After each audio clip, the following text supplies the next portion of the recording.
പ്രിയപ്പെട്ടവരെ നമസ്കാരം. മുട്ടനാടുകളെ തമ്മിലടുപ്പിച്ച് ചോര കുടിക്കുന്ന കുറുക്കന്റെ കഥ നിങ്ങൾ കേട്ടിട്ടില്ലേ? അതുപോലെയാണ് the United States of America.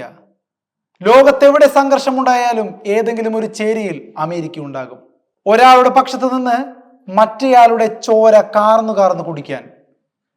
Russia Ukraine യുദ്ധം, ഇസ്രായേൽ ഹമാസ് യുദ്ധം, സിറിയയിലെ ആഭ്യന്തര സംഘർഷങ്ങൾ, ഇങ്ങനെ ചുക്കില്ലാത്ത കഷായമില്ല എന്ന് പറയുന്ന പോലെ അമേരിക്കയില്ലാത്ത സംഘർഷങ്ങളൊന്നും തന്നെ ലോകത്തില്ല.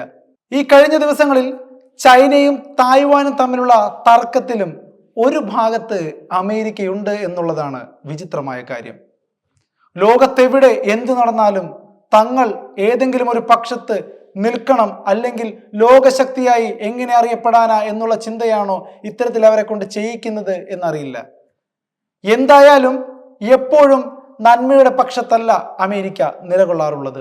ഈ സംഘർഷങ്ങളിലെല്ലാം തന്നെ ഒരു കുറുക്കന്റെ റോളാണ് അമേരിക്കയ്ക്ക്.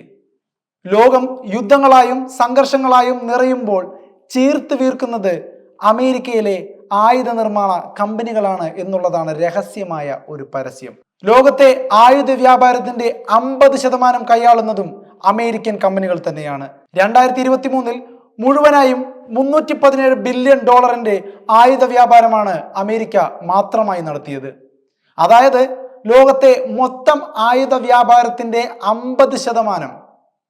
റഷ്യ യുക്രൈൻ യുദ്ധവും ഇസ്രായേൽ ഹമാസ് യുദ്ധവുമാണ് ആയുധത്തിന്റെ ഡിമാൻഡ് ഇത്രത്തോളം വർദ്ധിപ്പിച്ചത്. യുക്രൈനിലും ഗാസയിലും എന്താണ് അമേരിക്കയുടെ താല്പര്യമെന്ന് ഇതിൽ നിന്ന് തന്നെ വ്യക്തമാണല്ലോ. 2023 100 പ്രതിരോധ കമ്പനികളുടെ മൊത്തം വരുമാനം $632 ബില്യൺ. അതായത് 2022 വർഷത്തിൽ നിന്ന് 4.2% വളർച്ച ഇക്കാരണം കൊണ്ട് നേടാനായി. ആയുധ വ്യാപാരത്തിൽ US പ്രതിരോധ വകുപ്പ് പുതിയ റെക്കോർഡാണ് സൃഷ്ടിച്ചിരിക്കുന്നത്. പ്രധാനമായും യുഎസിന്റെ യൂറോപ്പിലെ സഖ്യരാജ്യങ്ങൾക്കാണ് അമേരിക്ക ആയുധം നൽകിയത്. ഈ കാലയളവിൽ ഏറ്റവും അധികം നേട്ടമുണ്ടാക്കിയത് Lockheed Martin, RTX, Northrop, Boeing, General Dynamics തുടങ്ങിയ പ്രതിരോധ കമ്പനികളാണ്.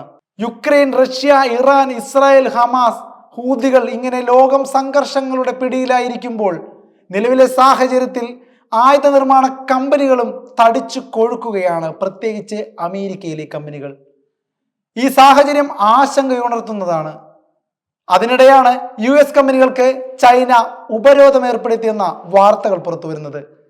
13 US കമ്പനികൾക്കാണ് ചൈനയുടെ ഉപരോധമുള്ളത്. തായ്വാന് ആയുധം നൽകാനുള്ള തീരുമാനമാണ് ചൈനയെ ചൊടിപ്പിച്ചിരിക്കുന്നത് എന്നാണ് ബ്ലൂംബർഗ് എന്ന മീഡിയ റിപ്പോർട്ട് ചെയ്യുന്നത്. ഉപരോധിച്ചവയിൽ ഭൂരിഭാഗവും ഡ്രോൺ നിർമ്മാണ രംഗത്തെ മുൻനിര കമ്പനികൾ കൂടിയാണ്. ചൈനീസ് വിദേശകാര്യ മന്ത്രാലയമാണ് ഉപരോധം പുറപ്പെടുവിച്ചത് പ്രഖ്യാപിച്ചിരിക്കുന്നത്. തായ്വാനുമായുള്ള $385 മില്യൺ ആയുധ കരാറിന് അടുത്തിടെ US ഭരണകൂടം അംഗീകാരം നൽകിയതാണ്. ആയുധ സ്പെയർ പാർട്സുകൾ, F-16 ജെറ്റുകൾക്ക് വേണ്ട സാധന സാമഗ്രികൾ, റഡാർ സംവിധാനങ്ങൾ എന്നിവ നൽകാനാണ് കരാറിൽ പറഞ്ഞിരിക്കുന്നത്. US നടപടിയിൽ ചൈന ശക്തമായ എതിർപ്പ് അറിയിക്കുകയും ചെയ്തതാണ്. ടെഡേലൈൻ, Brown engineering, Brinc drones, Shield AI എന്നിവയാണ് ഡ്രോൺ നിർമ്മാണ രംഗത്തുള്ള ഉപരോധം ഏർപ്പെടുത്തിയ കമ്പനികൾ. Rapid Flight LLC, Red 6 solutions, Synexxus, Firestorm Labs, Kratos Unmanned Aerial Systems, Havoc AI, Neros Technologies, Cyberlux Corporation, Domo Tactical Communications, Group W എന്നിവയാണ് ഉപരോധ പട്ടികയിലുള്ള മറ്റ് കമ്പനികൾ. ഇതിനു പുറമെ 6 കമ്പനികളുടെ എക്സിക്യൂട്ടീവുകളുടെ സ്വത്തുക്കൾ കണ്ടുകെട്ടുമെന്നും ചൈന നിശ്ചിതമായി അറിയിച്ചിട്ടുണ്ട്.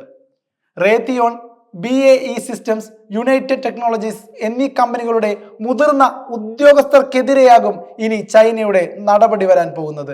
ഇവർക്കെല്ലാം ചൈനയിലേക്ക് വിലക്കും ഏർപ്പെടുത്തിയിട്ടുണ്ട്. അമേരിക്ക ഇത്തരത്തിൽ തടിച്ചു കൊഴുക്കുമ്പോൾ മറ്റു രാജ്യങ്ങൾ യുദ്ധത്തിലേർപ്പെട്ട് ഇല്ലാതാകുന്ന ഒരു സ്ഥിതിവിശേഷമുണ്ട്. അതുകൊണ്ട് തന്നെയാണ് ചെന്നായ അല്ലെങ്കിൽ കുറുക്കൻ എന്ന് അമേരിക്കയെ വിളിക്കുന്നത്.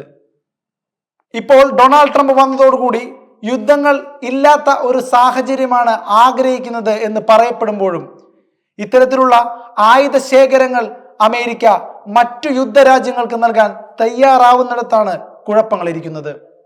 അങ്ങനെ നൽകാൻ തയ്യാറാവുന്ന ഒരു രാജ്യം എങ്ങനെയാണ് യുദ്ധമില്ലാത്ത ഒരു ലോകത്തെക്കുറിച്ച് ചിന്തിക്കുന്നത് എന്ന് മനസ്സിലാകുന്നില്ല. ജോ ബൈഡനെ അപേക്ഷിച്ച് റഷ്യ യുക്രൈൻ യുദ്ധങ്ങളിലെല്ലാം അമേരിക്കയുടെ നിലപാട് ഇപ്പോൾ വ്യത്യസ്തമാണ്.